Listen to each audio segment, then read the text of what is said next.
My boyfriend and his friends have a monthly game night, and last night I disrupted their sinister tradition. It was my 5th date with Kevin, a nice, albeit somewhat awkwardly silent, dinner and drinks in his apartment, followed by the main spectacle of the night. Monthly game night with some of his closest buddies, and plenty of booze to go around. We hadn't been going out for very long, and didn't know each other before matching on Tinder a few weeks after I had first moved here, so I was excited to finally meet some of his friends, and hopefully make a couple of my own. "Ready to go?" he asked me, breaking my gaze that was fixed on his ornate bookshelf and TV display in the living room. I smiled, taking his arm, and followed him out the door. I had never dated anyone like Kevin before. Usually, I land goofy or geeky guys who I can laugh with for hours and who don't care that I don't always wear the cutest clothes, because our dates were mostly just us watching nerdy movies in sweatpants anyways. But Kevin was the kind of guy who I'd imagine ends up with your stereotypical high school prom queen. Certainly not me. He was incredibly attractive, with a swoop of soft amber brown hair, a clean-shaven sculpted jawline, soft tan skin, and defined muscles. While I couldn't describe exactly what his job was, I knew it had something to do with finance for some investment firm I couldn't name headquartered here in New York, and I knew it paid enough for him to afford his large and luxurious apartment while still taking me out to expensive restaurants and nightclubs on our dates. Though he could be distant at times, and he wasn't as warm or lighthearted as I usually prefer, he was charming, full of interesting stories, and just the right amount of playful affection. Plus, he'd been here for a long time, and I was hoping he could show me around Brooklyn and introduce me to the right crowd. "You're seriously gonna love it," he told me once we were in the car. There was a grin spread across his face, but his eyes were locked on the road. Being in such a large bustling city full of nightlife and tourist attractions, I found it hard to believe that a man who could schmooze his way into any bar or club in town would get this excited about staying in with his friends and playing board games. I hadn't figured that part out yet. The rest of the night was strictly a mystery I would soon unravel. Maybe he did have a nerdy side after all.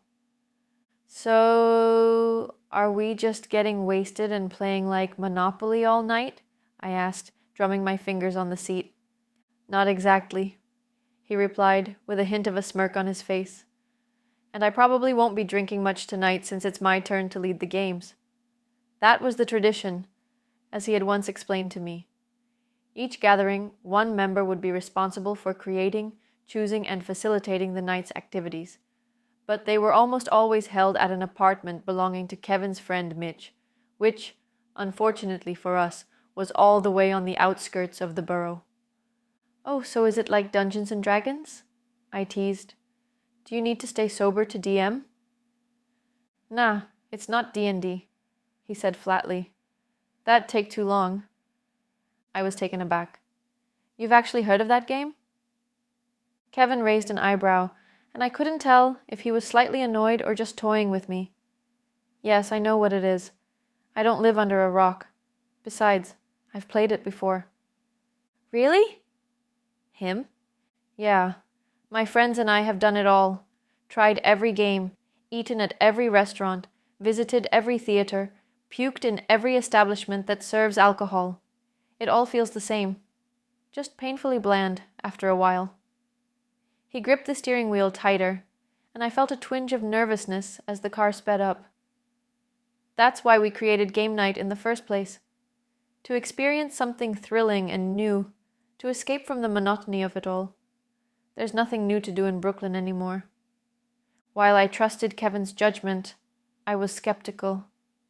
What could possibly be awaiting us at Mitch's place that was more exciting than the entire city that never sleeps?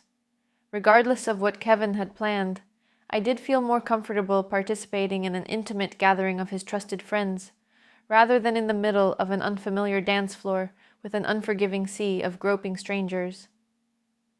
"Gotcha. I'm sure tonight will be fun," I responded, not wanting to provoke him any further, as I had heard his list of woes about Brooklyn a few times before. This whole life has lost its luster bit was getting old. Was it too early in our relationship to suggest therapy? The rest of the car ride was painfully silent, and I could sense a mixture of nervousness and excitement in Kevin. Mitch's apartment was nicer than I expected.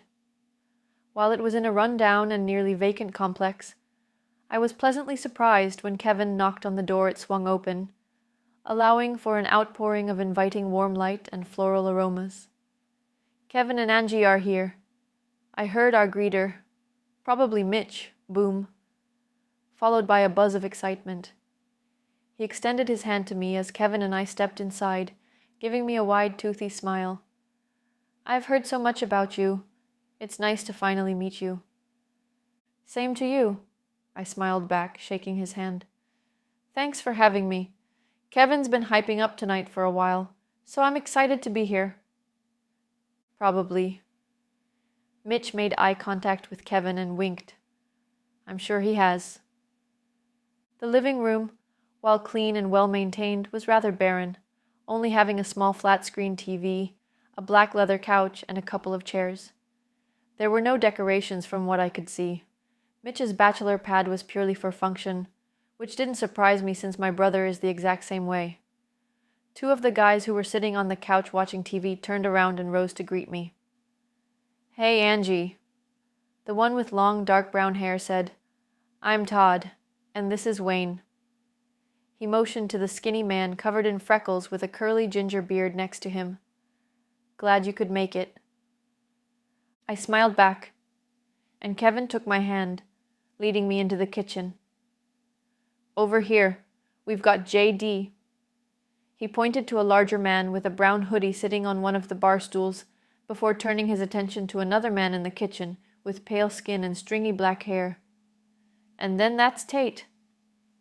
"Can I get you a glass of wine?" Tate asked, shuffling bottles of alcohol around on the kitchen counter. "Kevin tells me you like Franzia." "Sure, that'd be great," I laughed, slightly embarrassed by my cheap taste in wine. He poured me a glass from the box before opening an expensive-looking bottle of Merlot for himself. "Where are Jason and Mackie?" Kevin asked, looking around the apartment. "They're in the guest room," Mitch chimed in from behind me, "still setting up for later tonight, as per your instructions." Kevin nodded in approval. The apartment had 2 bedrooms, the door to one of which was open so I could see the unusually tidy bed and barren decor, but the door to the second one was shut. The room fell awkwardly silent, and I cringed slightly at the lack of chemistry between the friend group, though maybe that's just a guy thing. All of the guys were staring at Kevin and I, waiting for one of us to say something. "Well," Mitch started, breaking the silence, "how about we do a little toast?" He raised his cup, but I couldn't tell what he was drinking. To Kevin's plan for the night, and to our esteemed guest, Angie. A scattering of "to Kevin and Angie" awkwardly arose from the small group. I raised my glass to my lips and drank, following Mitch's lead, and a nagging feeling of unease washed over me as everyone else watched. Was I doing something wrong?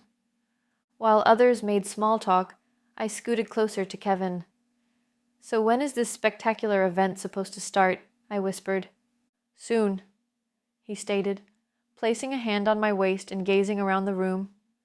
"We just have to wait for Jason and Mackie to finish setting up." I raised an eyebrow. "We're going to be hanging out in that bedroom all night?" Kinda." Kevin sighed. "You'll see. Just be patient." I got the feeling Kevin and his crew weren't keen on being interrogated. He turned away from me abruptly. "Hey, Mitch, how about we put on that playlist I sent you?" Mitch nodded, pulling out his phone, and I heard a little beep as it connected to a Bluetooth speaker somewhere. Slow songs by indie artists I didn't recognize began playing, and Kevin smiled at me, eyeing me up and down. Before I could ask him another question, a tall man with incredibly dark brown hair and a hooked nose stepped out of the bedroom, closing the door behind him so as not to reveal what was on the other side. The man smiled at me and extended his hand. "Angie, right?" I smiled back and shook his hand. "I'm Jason." He turned to address both Kevin and I, holding up a Polaroid camera. "Look what I found. Do you guys want your picture taken?"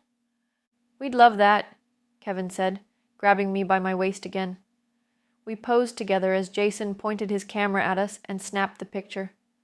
With a little whir, the camera spit out a small photograph. Jason grabbed it and shook it, before setting it gently on the counter. I was about to go over to the picture when the door to the ominous second bedroom swung open. Once again, I couldn't see the inside of the dark room, but the man who stepped out had eerily familiar dirty blonde hair and was sporting a faded orange hoodie I've seen many times before. "Hey, Mackie," I heard Kevin warmly greet him as he carefully shut the door.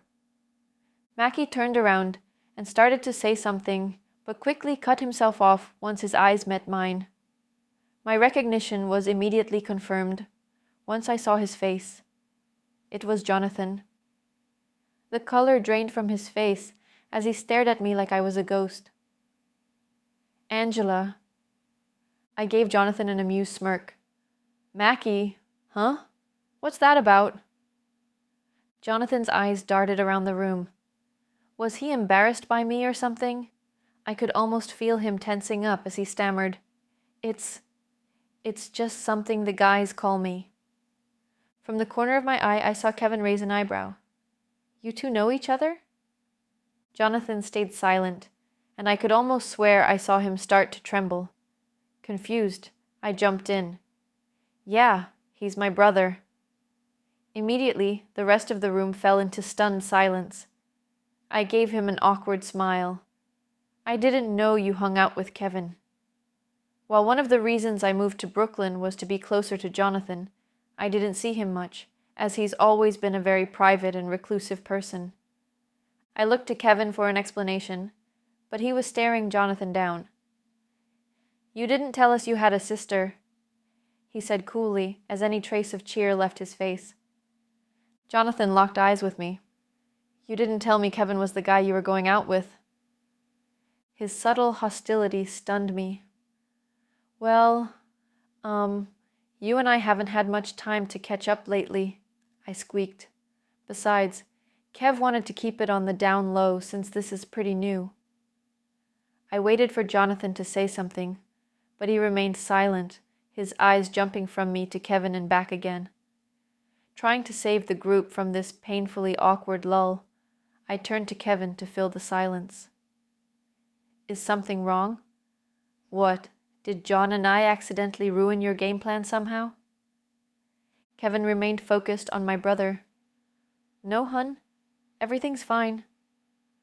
"Well, now wait!" Jonathan sputtered frantically, stepping closer to Kevin. "It's just that this isn't the sort of game you'd want to play with family." I snorted. "What is it? Some kind of freaky sex game? What the hell have I gotten myself into?" I turned to Kevin for reassurance. "It's not, right?" He ignored me, still staring Jonathan down. Glancing around the room, I noticed everyone staring at us. They all had the same impossible-to-read blank stare I've seen on both Kevin and Jonathan many times. My head was starting to ache. "Look, Kevin," Jonathan finally began. "Why don't we just reschedule our plans for tonight? We dash. "I've been planning this for a long time," Kevin interrupted. His unrelenting voice sent a twinge of fear through my chest. "It's gonna be good." One of the guys on the couch, honestly, I had already forgotten his name, chimed in from behind us. "Mackie, if you don't think you can make this work, maybe you can just leave and sit this one out." Murmurs of agreement arose from the rest of the crowd. Something in my gut didn't feel right. Who the hell takes game night this seriously, and what could my boyfriend possibly have planned that upset my brother so much? "Can someone please tell me what the fuck is going on?" I demanded, trying not to let my unease creep into my voice. "Can't ruin the surprise, Angie," Kevin stated through gritted teeth, still not looking at me. "You'll know soon enough." This was getting ridiculous. Part of me wanted to barge past them and see what was in the bedroom for myself. Another part of me just wanted to go home and escape this nightmarishly awkward atmosphere. I didn't know whether to feel bad for somehow ruining the vibe of the night, or frustrated with Jonathan and Kevin for keeping me completely in the dark about what is going on. If I was going to make it through the night, I was going to need more wine.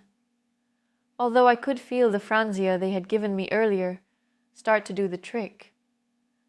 "Angela," my brother started, "maybe we should just—" "Angie," Kevin quickly butted in, finally turning to me. "Why don't you go to the car and grab the liquor from the trunk while Mackie and I smooth out some details for tonight?" He fished around in his pockets, grabbed my hands, and dumped his keys into them. The moment the cold metal hit my palms, I felt the throbbing in my head intensify, and my eyes began to droop. Something wasn't right. I stared down at the keys in my hands. For a brief moment, I considered taking his keys and driving home, but I was starting to feel tipsy, and I couldn't just steal Kevin's car and leave him stranded. The last thing I wanted to do was piss him off even further and cement myself as the crazy bitch girlfriend, especially if this game night crap really was just harmless fun. At the end of the day, this was their tradition of sorts, and guys take all sorts of dumb stuff too seriously, so maybe I should just let them have their fun and do what I can to keep the peace. Fine. I knew for a fact there wasn't any alcohol left in Kevin's car, but I decided to play along and let them work out their issues so we could get this night over with. The room was once again engulfed in uncomfortable silence as everyone's eyes followed me out the door. It slowly became harder and harder to move, and I tried not to stumble as I stepped out of the apartment and into the brisk fresh air. As soon as the door shut behind me, I heard the muffled voice of Kevin exclaim, "The fuck was that, dude?" I could still hear them.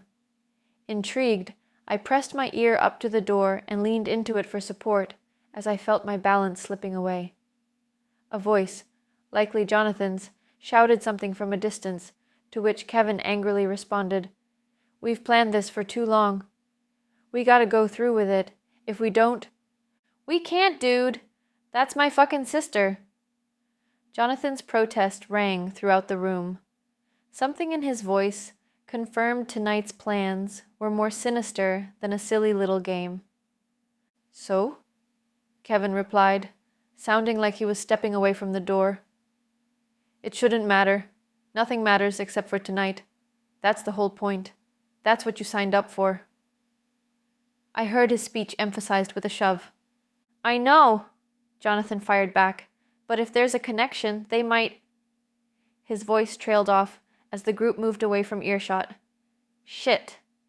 I quietly peeled myself off the door and darted over to the window, crouching down and resting my head on the wall. The sudden movement sent my head spinning and my stomach churning. Worry began creeping up my throat. What the fuck was happening to me? I didn't have that much to drink at dinner, which was a while ago now, and I only had one small glass of wine here. I held my head in my hands as I tried to calm my breathing down. "Christ, Mackie," Kevin barked, startling me with how close to the window he sounded. "You fucked us. How can you not tell us your sister lives here?" "Me?" Jonathan scoffed from further away. "You're the one who didn't tell me about the girl you'd found." I wanted to throw up. What did he mean found? My head was swimming and foggy, and I could just barely make out Kevin ranting about talking and showing pictures to some of the other guys. I was losing my ability to follow his dialogue. Angry shouting erupted from the room as multiple men fired back and forth. Finally, I heard Jonathan speak up as the room began to quiet down. "All right, guys. I think I can fix this. I have an idea, so just follow my lead. But I swear to God, we need to be more careful next time." This declaration elicited more angry shouting. They were starting to really scare me, and my vision was beginning to blur. I needed to go home. Fuck game night. Either they could do it without me, or I really was in danger. Pulling out my phone, I stood up from the window. I'll just leave these keys here, call an Uber, and sneak down to the parking lot before they notice I'm gone. My finger was hovering over the app when I suddenly heard the apartment door swing open. Squinting, I turned towards the door in a panic and saw the figures of Jonathan and Kevin standing in the doorway. "Angie?" Their mouths were moving, but I couldn't understand what they were saying, and I began to hyperventilate. I there was nothing in the car, I slurred. It felt like my mouth was made of jello, and it was becoming harder and harder to move it. I tried to slowly back up, but I felt myself swaying and stumbling, and they rushed towards me, grabbing my arms and holding me up. Kevin's grip on me was strong, almost to the point of hurting. "It's okay," Jonathan reassured. "Let's get you inside." "Go home," I murmured. I don't feel well." They began to drag me inside, and I was too disoriented to resist.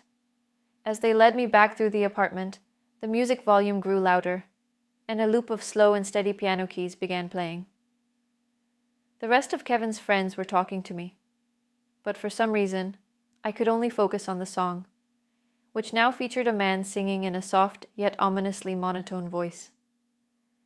Kevin and Jonathan sat me down on the couch as one of their friends brought me a glass of water. People were swirling around me, and I could see Jonathan arguing with Kevin again. Words dumped out of my mouth, trying to form an apology for ruining the night, but I couldn't control them. I heard myself repeating that I didn't feel too great and needed to get home. "You had too much to drink at dinner," Kevin said sternly, glaring at me. "No, I didn't." I looked up at him, pained, but cut myself off. Something was happening to me, and he was in on it. I couldn't be here anymore. I have to leave. I have to leave. Once again, I heard the music drown out the other voices in the room, and each stroke of the piano keys sent sharp pains to my head. The singer's voice roared in my head, and it sounded like he was belting directly into my ear as he crescendoed, "I can't feel a thing anymore." Instantly, I felt my hands and my mouth go numb. What the fuck? What the fuck? Panicking, I started to whimper, trying to alert Jonathan or someone who could help me. Looking up, I saw Jonathan and Kevin arguing, with Jonathan wedging himself in between me and the rest of the guys. Eventually, I heard Kevin gruffly declare, "Fine."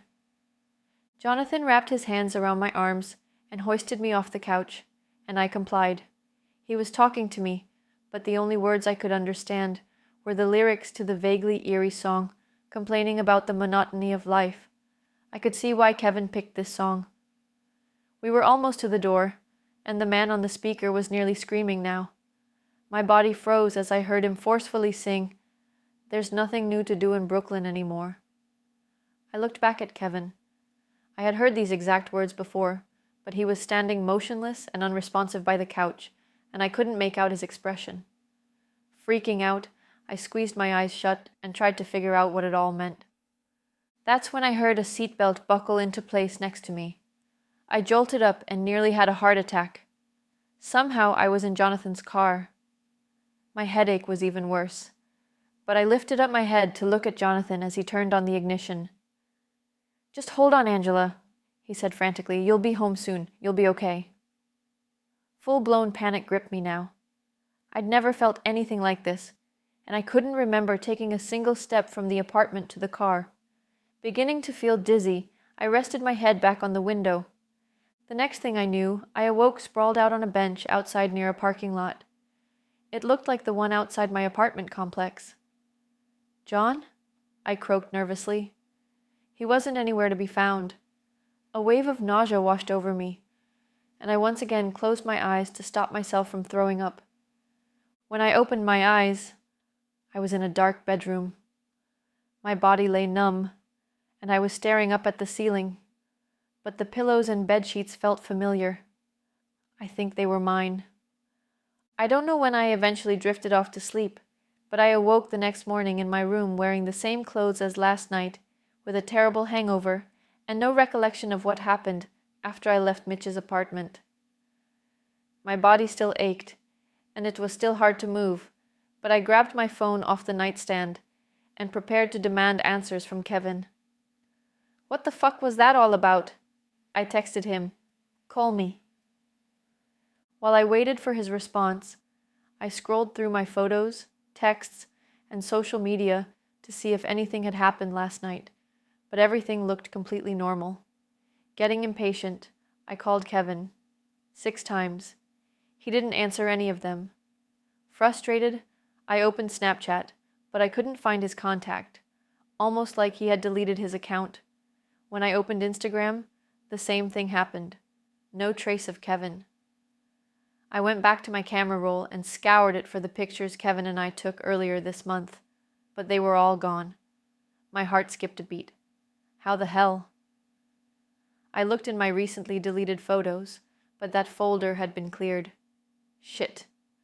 Something was going to happen last night that they didn't want me to know about, but I just couldn't believe my own boyfriend and brother were going to hurt me.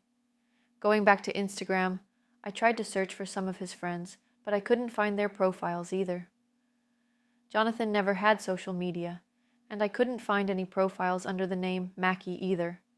I tried dozens more sites, Twitter, Facebook, even LinkedIn, but found no results. Eventually, I even went on one of those Yellow Pages websites and a reverse phone number site, but I couldn't find any trace of a Kevin Kirkpatrick under 30 living in Brooklyn. It's like he had completely disappeared. Should I report this to someone? I tried to think of all the details I could about his life, but he had always been so vague. He drove a black BMW. His apartment complex had the name Creek in it. But last night was the first time I had been there, and he drove us, so I couldn't remember how to get there.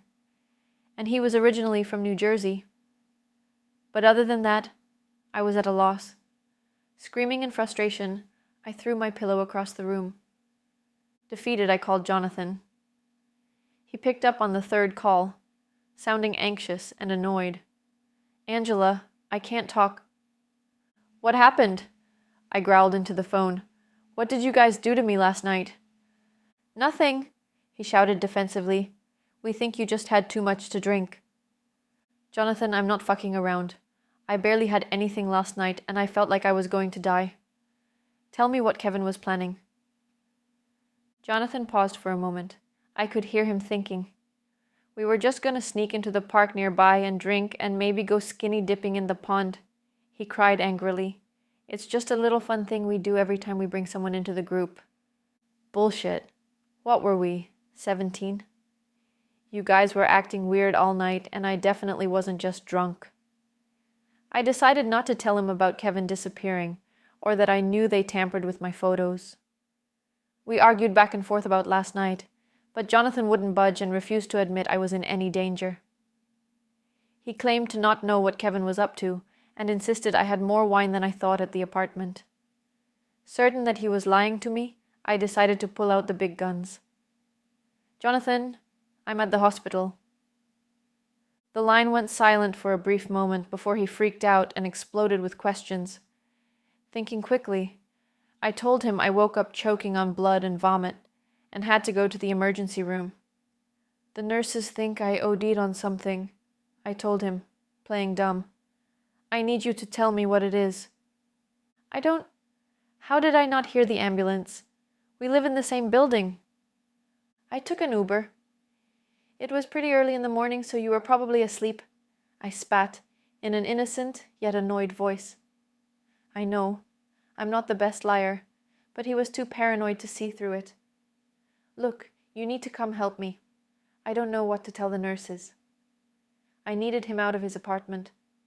It was a long shot, but maybe he had something in there that could tell me what was going on.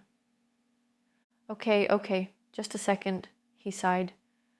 Maybe someone last night brought some other drugs or something, and they somehow got into... He trailed off. Are you fucking kidding me, Jonathan? I wanted to scream at him. You're still lying to me? I could be fucking dead. They said they might get the police involved. That startled him. Okay, look, you could get in trouble too. Just lay low and be vague with the nurses, and don't say anything until I get there. Okay? Bingo. What hospital are you at? I gave him the name of one 30 minutes away. He was skeptical at first, and I could hear him pacing back and forth. Jonathan, now. A nurse is coming. Shit, okay, fine. I heard him grab his keys and rush out the door. "I gotta go," I said, hanging up. Showtime. 30 minutes to the hospital, 15 minutes to run around the building only to realize I'm not there, and 30 minutes back. Practically flinging myself down the stairs, I sprinted to his door and grabbed the spare key he keeps under his doormat. Slowly, I walked around his tiny apartment. Nothing seemed out of the ordinary until I got to his bedroom. On his desk, next to his laptop, sat a large blue and gold photo album. Last I remember, Jonathan's never been the scrapbooking type. The book was closed, but propped slightly open with a pair of scissors. Carefully, I opened the book to the blank page where he left off. Out fell several loose Polaroids. I only caught a tiny glimpse of one of them before my jaw dropped in horror.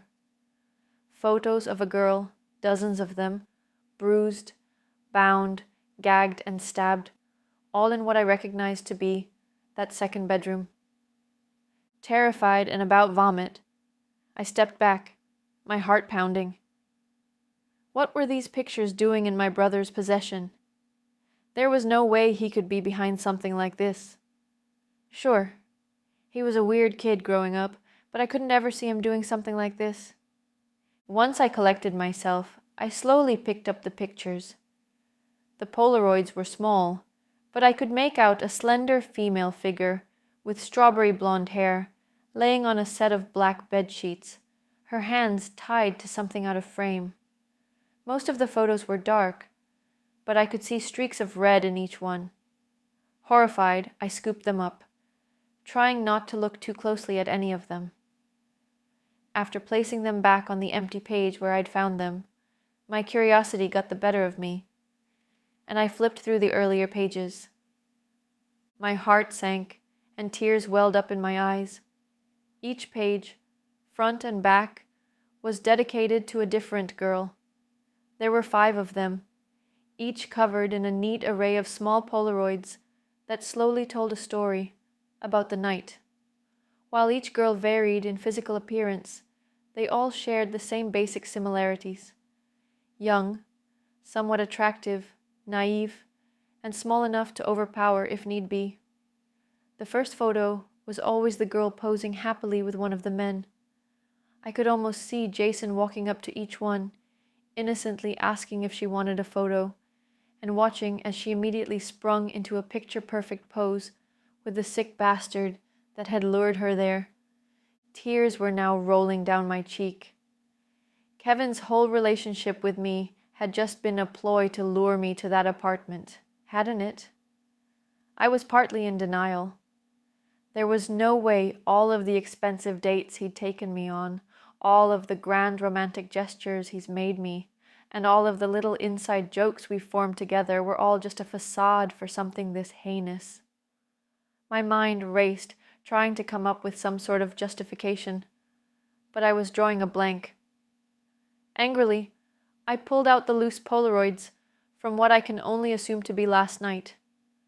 Sure enough, I found my own cheesy smile, along with Kevin's, staring back at me. Underneath the photo was the caption, "Close call," scrawled in handwriting that wasn't Jonathan's. I was meant to be one of those girls last night, but Jonathan saved me. Fuck. I sank into his bed. What am I supposed to do?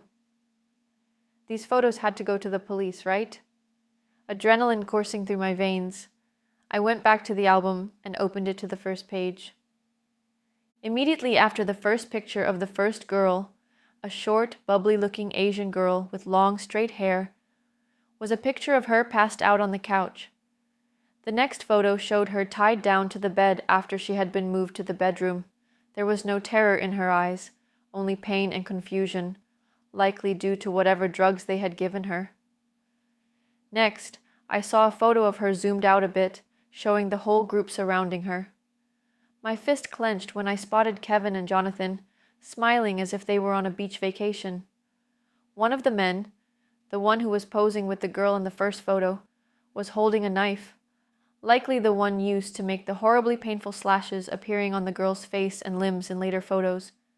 The photo succession was always the same on each page, starting with the victim incapacitated in the bedroom and showing the men of the group, including the two I thought I knew very well, committing unspeakable acts as the girl's body became more and more mutilated and unrecognizable. Each page represented a different man whose turn it was to host, and each of them had a different style. 3 months ago, Tate, the man who had served me wine, had several pictures of him proudly showing off bruised and bloody knuckles on his page, and the horribly graphic close-up photos in Jonathan's book proudly displayed the body of a young woman covered in bruises screaming blunt force trauma next to a worn-out yet triumphant-looking Tate, receiving pats on the back from the rest of the men wearing sick, twisted grins. These sons of bitches. Were they doing this for fun? As calmly as I could, which wasn't saying much, I photographed each page with my phone. By the time I got to Jonathan's page, my throat couldn't get any tighter. He had chosen a girl who looked eerily similar to me. Her head had been smashed in with a baseball bat. The bat he'd made varsity with in high school. The same bat that was propped up on the coat rack in the foyer. Fear and shock paralyzed me for a brief moment, but I had to keep going. I flipped to the end of the book and took pictures of the loose photos, including mine. The first photo of the girl they had brought in was captioned, "Replacement." It showed her and Kevin in some sort of bar or nightclub, but I couldn't recognize which one. They both looked tired, indicating that it was late or they'd had a couple of drinks. Kevin was wearing the same clothes he'd been wearing on our date last night, and the girl was dressed up in a sheer black dress with a full face of makeup. Her auburn hair was falling out of her updo from dancing. The rest of the photos told a similar story, focusing on Kevin as he wrapped his hands around her neck, and the others pinned her limbs down while she panicked. A small groan escaped my mouth. I couldn't look at them anymore. That had almost been me. The last 2 photos showed the boys wheeling a large trash can late at night in an abandoned alley, and a close-up of the girl's face resting peacefully among a pile of trash bags. I took a photo of them as quickly as I could and slammed the book shut, sinking to my knees as images of those poor girls lingered in my mind. I had to get these photos to the police.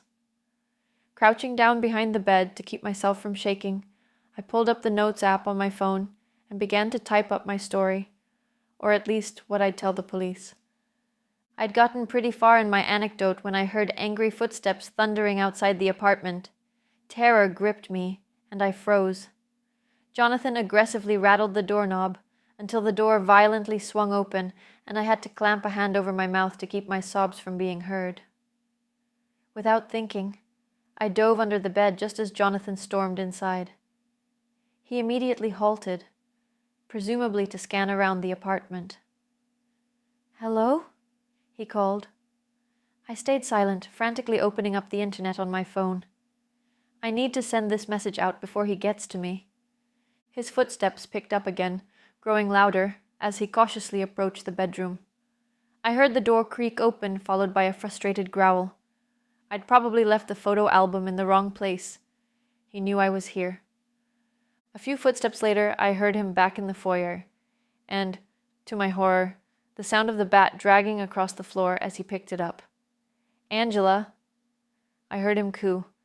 Do I come out and try to reason with him? Say I won't tell anyone? Or should I make a dash for the door? I can't stay here much longer. I hear him coming. I need a plan. There's not much time, but if you're reading this, please help me. Jonathan won't be as forgiving if he finds me this time.